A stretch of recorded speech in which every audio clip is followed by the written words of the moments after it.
Hey everyone! Today we're diving into the interesting history of a kingdom that you probably haven't heard much about, the Mitanni Kingdom.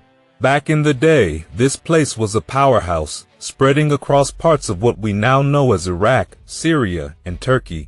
But here's the thing, even though Mitanni was one of the greatest nations of its time, it's mostly forgotten now. Crazy, right? So, here's the deal. The Mitanni Kingdom was called Hanagalbat by the Assyrians and Naharan by the Egyptians. It thrived between 1500 and 1240 BCE, and even though we don't have tons of records from the Mitanni people themselves, we do know a lot from letters between their kings and the rulers of Egypt and Assyria. These letters, along with a few other fascinating finds, like the world's oldest horse training manual and a treaty with the Hittites, tell us that Mitanni was a pretty prosperous nation. By 1350 BCE, Mitanni was part of an elite group of powerful kingdoms, alongside big names like Egypt, Babylon, and Assyria. But as with all great things, they eventually ran into trouble. Starting in the 14th century BCE, Mitanni began to face pressure from their neighbors, especially the Assyrians. The Assyrian king Ashur-uballit started grabbing their territory, which really weakened Mitanni. On top of that, their royal family had some internal drama, fighting over succession, which made things worse.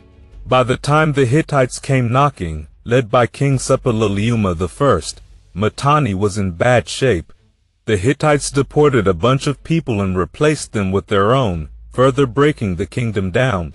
Then the Assyrians came back, with King Adad-nirari I taking over what was left. His son, Shalmaneser, finished the job around 1250 BCE.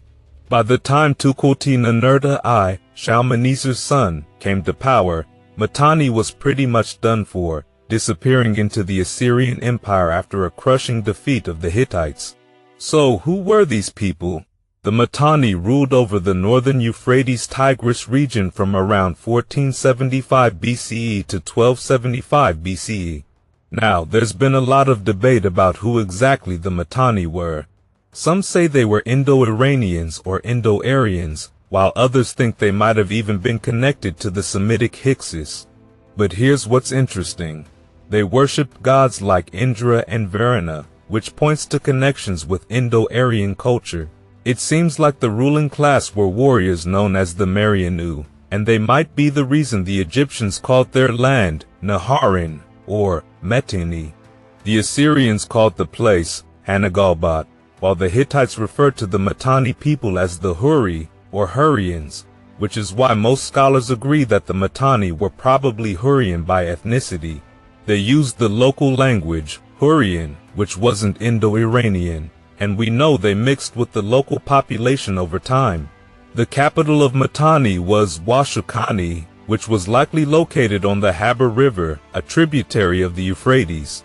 The name, Washukani, might come from a Kurdish word meaning source of good or source of wealth. Some scholars think the ancient city of Sikon was built where Washukani stood, but since there aren't many written records from the Mitanni themselves, there's still a lot of mystery surrounding them. What we do know for sure is that the Mitanni were a force to be reckoned with in the Near East starting around 1500 BCE. At its peak, the Mitanni Kingdom controlled important trade routes and had strong alliances with neighboring regions like Kishwatna and Mukish, stretching their influence far and wide. They were also famous for their horses and chariots, which they used in warfare. In fact, they're credited with developing a lighter, faster chariot that used spoked wheels, a big improvement over the older, clunkier ones. And get this, we found the oldest surviving horse training manual in history, written by a Mitanni horse trainer named Kikuli in 1345 BCE. It's 1,080 lines long and tells you everything you'd ever want to know about training horses. Pretty amazing, right? Okay, and now let's discuss about the kings who led this forgotten kingdom. Well, unfortunately, we don't know a whole lot about the early rulers, and that's mainly because the Assyrians later wiped out a lot of their culture. However, we do know some names thanks to correspondence with other nations. In the 16th century BCE, we had notable kings like Kirta, his son Shuturna, and Baratarna, also called Parshatatar. Then there was King Shoshtatar, who ruled around 1430 BCE. He really pushed the boundaries of the kingdom by conquering cities like Alalik, Nuzi, Osur, and Kizzuwatna. But the Mitanni had their rivals, especially Egypt. Thutmose III, the Egyptian pharaoh, eventually defeated the Mitanni at Aleppo after a long struggle for control over Syria. The Mitanni king during that time was Ardatamai, but we don't know much about him aside from his efforts to make peace with Egypt through strategic marriages. His son, Shuturna II, took that plan even further, marrying off his daughter, Kiluhepa, to Amenhotep III of Egypt. This marriage was a huge power play that helped Mitanni secure their borders and maintain their influence. Under Shuturna II, Mitanni reached the peak of its power. They were even considered one of the elite great powers of the time, alongside Egypt, Babylon, and the Hittites. But even though we know Mitanni was rubbing shoulders with these major players, we still don't have a lot of details about how things really worked inside the kingdom. Records from other civilizations give us some hints, but the exact timeline and events in Mitanni are still pretty murky.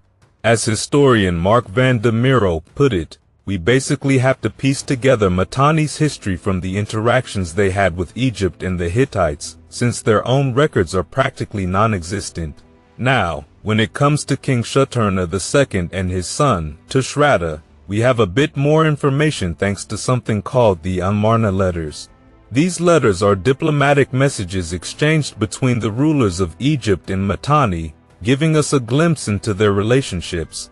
Tushratta, for example, arranged for his daughter, Tajuhepa, to marry Amenhotep III of Egypt as part of a treaty. Some people have speculated that Tajuhepa might be the famous Queen Nefertiti or one of Akhenaten's other wives, but most scholars think that's a stretch.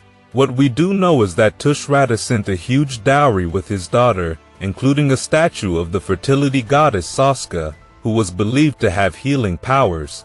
Amenhotep III was pretty sick at the time, so Saska's statue was meant to help him recover while also blessing the marriage. However, not everything went smoothly. Tushratta wasn't too happy with the amount of gold he got from Egypt as part of the deal and wrote to complain about it. But that was only the beginning of his troubles. Back home in Mitanni, Tushratta faced a coup led by a relative, possibly his brother, Ardatama II. This internal power struggle caught the attention of the Hittites, who saw an opportunity. The Hittite king, Suppiluliuma decided to support Ardatama II, hoping to weaken Mitanni and take control of the lucrative trade routes they held. At first, Tushratta had the backing of Egypt, which helped him hold on to power. But as the Hittites grew stronger, Egypt started to get cold feet and eventually withdrew its support. Suppiluliuma took advantage of this and attacked Washukani, the Mitanni capital. Tushratta was assassinated, likely by his own son, in an attempt to save the city, but it was too late. The Hittites took control and installed puppet kings to rule over Mitanni. But the story doesn't end there. After the Hittites took over, the once great kingdom of Mitanni was divided up. Suppiluliuma split the region into two provinces, with capitals at Aleppo and Carchemish. The rest of the territory had some degree of autonomy, but it was now a vassal state, with the Hittites pulling the strings. They referred to the area as Hanagalbat, the same name the Assyrians had used. Eventually, Mitanni fell under the control of the Assyrians. We're not exactly sure when this happened, but it was likely sometime during the reign of the Hittite king Mursili II. What we do know is that by the time of the Battle of Narea in 1245 BCE, Mitanni had already become a shadow of its former self. The Assyrian king Adad-nirari I crushed the remnants of Mitanni's forces and took their king, Shatwar-I, as a prisoner. From that point on, Mitanni was forced to swear loyalty to Assyria and pay tribute. Shatwara II, another king of Mitanni, later tried to rebel with the help of a nomadic tribe called the Alamu. But the Assyrian king Shalmaneser I wasn't having it. Even though Shatwara's forces were well prepared and had cut off the Assyrians' access to water, Shalmaneser's army still managed to pull off a massive victory. He claimed to have killed over 14,000 men and left behind nothing but ruins.